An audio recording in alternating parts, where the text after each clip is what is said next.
Esse bloco que foi criado não é para fazer oposição ao governo, não é para fazer chantagem ao governo. Essas versões que são criadas e muitas vezes debatidas não ajudam nesse momento. A Câmara não tem criado qualquer dificuldade para o governo.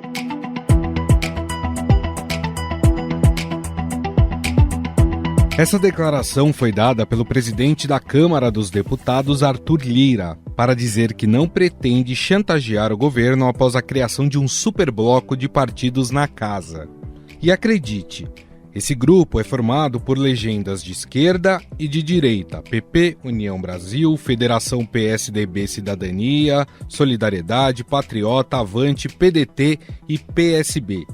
Ao todo, o Superbloco conta com 173 parlamentares, que podem ou não se alinhar com a gestão de Lula. Mas a partir do momento que não há entendimento entre as duas casas para mudar a Constituição, as medidas provisórias pertinentes ao que a Constituição traz, que é relevantes, urgentes, importantes, prioritárias ou privativas do Poder Executivo, nós sentamos com o governo e fizemos um acordo para não ter nenhum prejuízo na reorganização política administrativa, no Minha Casa Minha Vida, no Bolsa Família.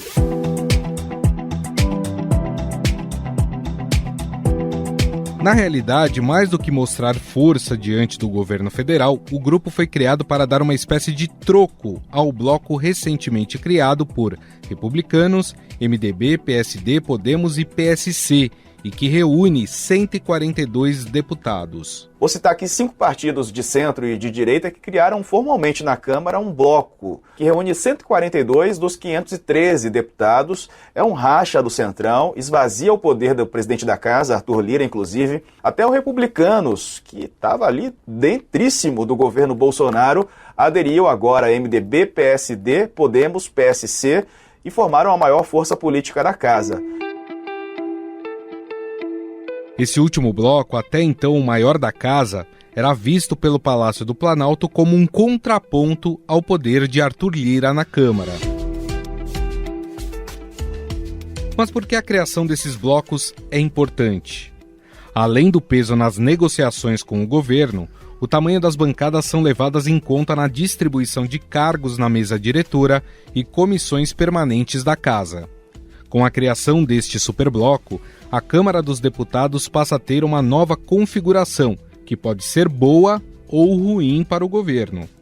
O grupo de Lira terá prioridade, por exemplo, para indicações nas comissões, inclusive as mistas, que analisam medidas provisórias e que é de interesse de Lula. O Congresso instaurou as primeiras comissões mistas que vão analisar medidas provisórias publicadas pelo governo Lula. A abertura foi uma determinação do presidente do Senado, Rodrigo Pacheco, que vive uma disputa de poder contra o presidente da Câmara, Arthur Lira.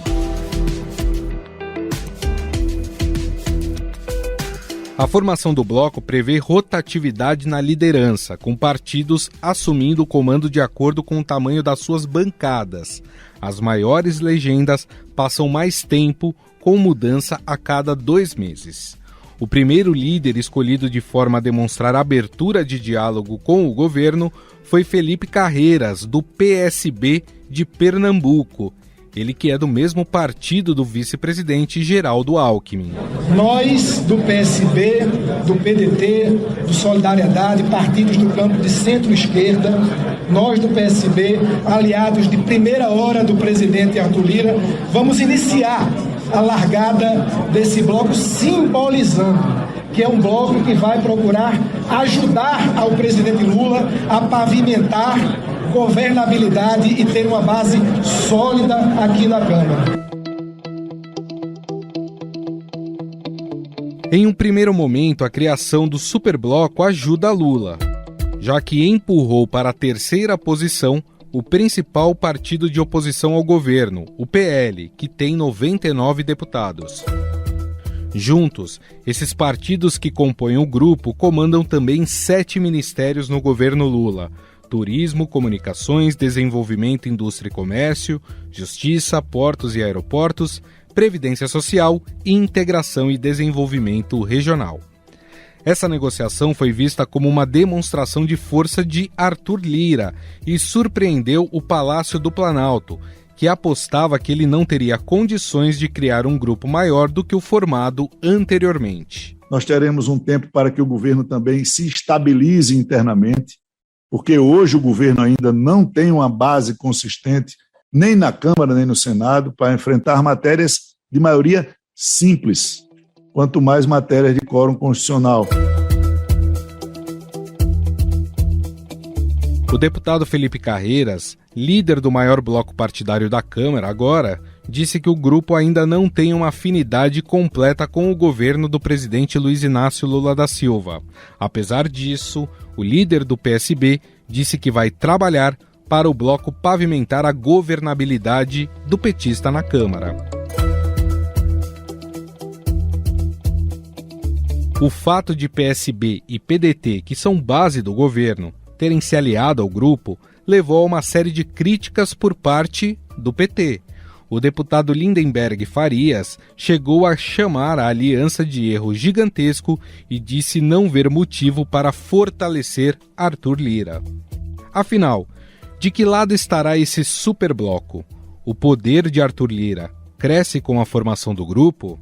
Sobre esse assunto, vamos conversar agora com o cientista político da Tendências Consultoria, Rafael Cortes.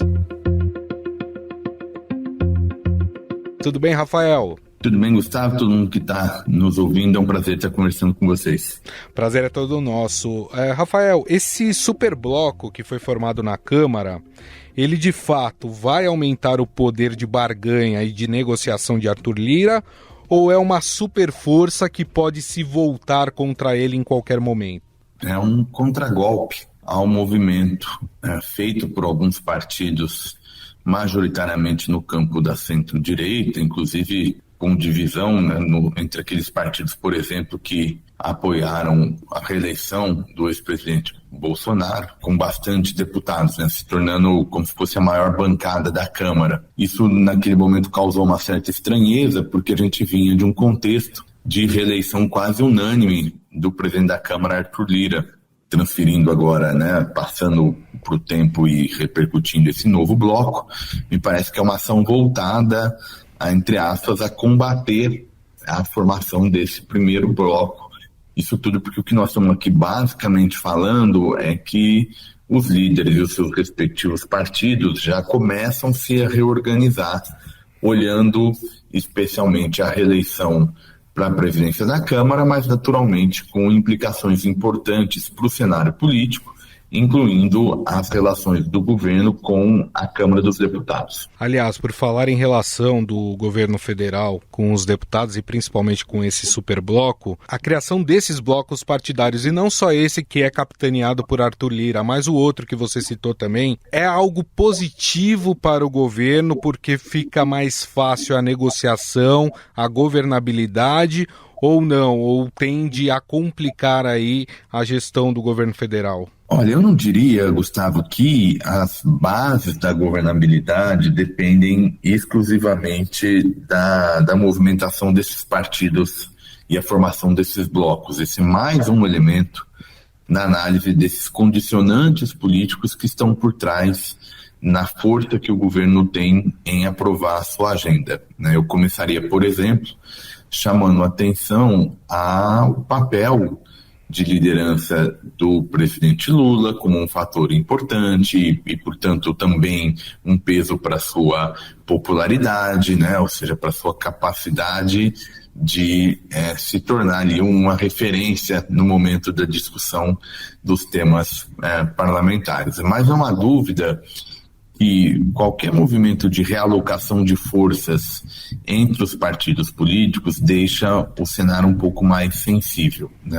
O que tem de bom para o governo na formação desses blocos é que existem partidos presentes nesses blocos, e que em ambos os blocos são da base aliada, ou seja, tem governismo nos dois lados. Isso, de alguma maneira, coloca o governo, pelo menos em condições, de fazer com que essa rivalidade partidária não comprometa os seus interesses, sobretudo daquelas medidas mais importantes. Por outro lado, mesmo que tenha esse potencial, naturalmente, quando há uma divisão da coalizão, como é o caso, não só necessariamente envolvendo presidência e da casa, mas qualquer divisão da coalizão, seja uma divisão eleitoral que possa aparecer, e é super comum, dado que a coalizão de governo é multipartidária, essas divisões representam aí um desafio.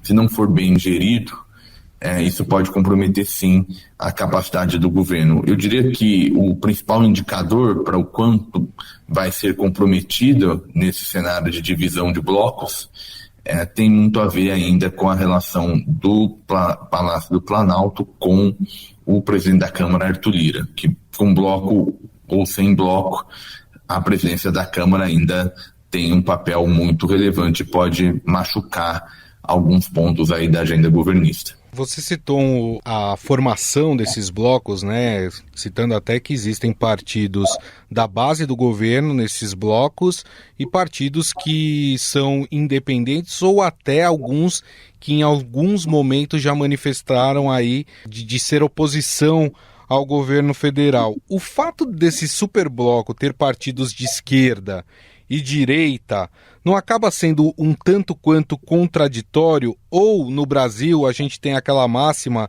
que as ideologias são somente da boca para fora? Eu não faria uma análise dessas movimentações, Gustavo, a partir da questão ideológica. Acho que você pontua muito bem, né? Quando a gente olha essa coloração ideológica, a gente vai perceber que não guarda uma relação, ou seja, não tem um bloco de esquerda sendo formado para enfrentar e debater com um bloco de direita. Na verdade, é muito mais interesses políticos em torno seja das disputas na Câmara, seja nas relações dentro do governo. Eu acho que mais relevante me parece ser a reeleição para a presidência da Câmara, né? Agora começa uma perspectiva de rearranjo entre os partidos. O presidente da Câmara, Arthur Lira, aparentemente não conseguiu costurar a sua sucessão quando negociou a formação de um bloco super amplo para sua campanha de reeleição. Talvez tenha até sido o custo de ter uma votação tão expressiva, né? O Lira acho que tentou jogar um jogo para mostrar para o governo que ele dava as cartas na Câmara, mas ao fazer isso, né, ampliou e dificultou a chance dele conseguir apontar seu sucessor, ou pelo menos fazer um acordo já pensando em amarrar a sua sucessão. Muito partido fica muito difícil de fazer. Acho que foi um resultado aí decorrente dessa disposição do Lira em mostrar poder para o governo. Agora, tem um outro jogo também, que é um jogo entre os próprios partidos do campo progressista, né? Tem uma rivalidade constante dentro do campo da esquerda, né? O PT, um partido que é o partido agora do presidente da República, enfim, naturalmente tem oportunidade de crescer eleitoralmente, e com isso mesmo seus parceiros mais próximos podem se tornar rivais. Então também tem essa demonstração de tentar limitar o poder do PT, porque de alguma maneira, se o governo Lula for bem, o PT tende a ser o maior beneficiário, e aí o partido começa a ter maior disposição a disputar eleições, menor disposição a fazer apoio para candidatos, né, em chapas de outras legendas. Então começa a ter também um jogo pensando no campo da esquerda, que ajuda a entender um pouco por que partidos do campo progressista acabaram indo para um bloco que é liderado pelo presidente da Câmara, Arthur Lira, que é, enfim, num outro plano do ponto de vista ideológico e político. Você citou o PT, Rafael, e eu queria citar, além do PT, o PL, né, que é o maior partido da Câmara, né, é o principal partido de oposição ao governo Lula. PT e PL são os maiores partidos, se a gente separá-los, né, em número de deputados dentro da casa. Com a criação desses superblocos, esses partidos isolados, eles acabam perdendo força, eles vão ter que em algum momento acabar se submetendo às vontades desses blocos? Perdem força, sim, né? Claro que tem o fato de serem a maior bancada ainda é relevante, já foi, né, já ocorreu a distribuição na presidência das comissões, então a gente não deve ter tanta alteração do ponto de vista das comissões, mas fica mais difícil, por exemplo, conquistar relatorias dos projetos mais importantes, né? Sobretudo porque o presidente da Câmara tem um papel relevante aí nessa distribuição. E a razão que eles não entraram, me parece, nesses blocos, no caso do PT, tem um pouco a ver com o fato de ser partido do governo, então é sempre um pouco mais delicado, né, porque acaba quase que havendo um sinônimo, né, onde está o PT é visto como o bloco, então, que o governo apoia. Então, isso é delicado, né, por isso o PT tem menos graus de liberdades para fazer essas movimentações, porque de alguma maneira compromete mais ou menos o governo. No caso do PL, acho que aqui tem duas questões, né? Primeiro, tem uma disputa dentro do campo, né? Dentro da centro-direita, de quem é o partido que pode rivalizar com o PT, do ponto de vista eleitoral. O PL tem um destaque, porque o PL é o partido do ex-presidente Bolsonaro, então uma parte importante do que a gente chama de bolsonarismo está no guarda-chuva do PL, tem essa disputa interna no campo e é justamente pelo papel que o ex-presidente Bolsonaro exerce que também acaba dificultando o PL a fazer esse jogo. Acho que enquanto o partido não definir um pouco qual vai ser a sua relação com o ex-presidente Bolsonaro, que papel que o Bolsonaro vai querer fazer nessas articulações políticas, o quanto ele vai se aproximar ou não de política, se vai estar constantemente fazendo política partidária ou vai manter um pouco o estilo da sua atuação, né? A atuação política do ex-presidente Bolsonaro é muito marcada por uma relação passada pelas redes sociais, né? Passada por um outro tipo de comportamento. Então, acho que até se definir isso, o PL fica aí com alguma dificuldade de se posicionar em relação a essas movimentações partidárias que estão ocorrendo.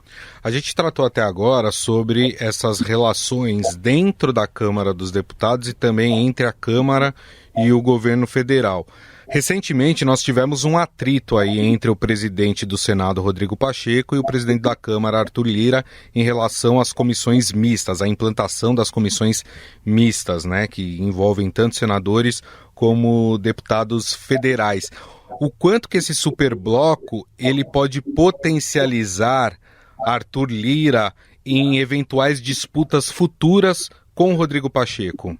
Potencialmente sim. É claro que vai depender muito do nível de rivalidade, digamos, né? Que é a formação desses blocos se materializar. Quanto vai ser minimamente harmonioso a ponto de minimizar o peso dessas disputas internas nas relações com os demais poderes, envolvendo também o Senado, né? Essa relação Câmara-Senado começa o mandato Lula de forma complicada, em parte por conta justamente dessas movimentações que o presidente da Câmara, Arthur Lira, faz nesse cenário novo. E o que é esse cenário novo que a gente está falando? É um cenário em que mudanças das regras orçamentárias, né, e envolvendo o chamado orçamento secreto, e também o fato de que agora ele já não pode mais ser reeleito. Então muda um pouco esse jogo. A partir daí, Lira começa a fazer movimentações para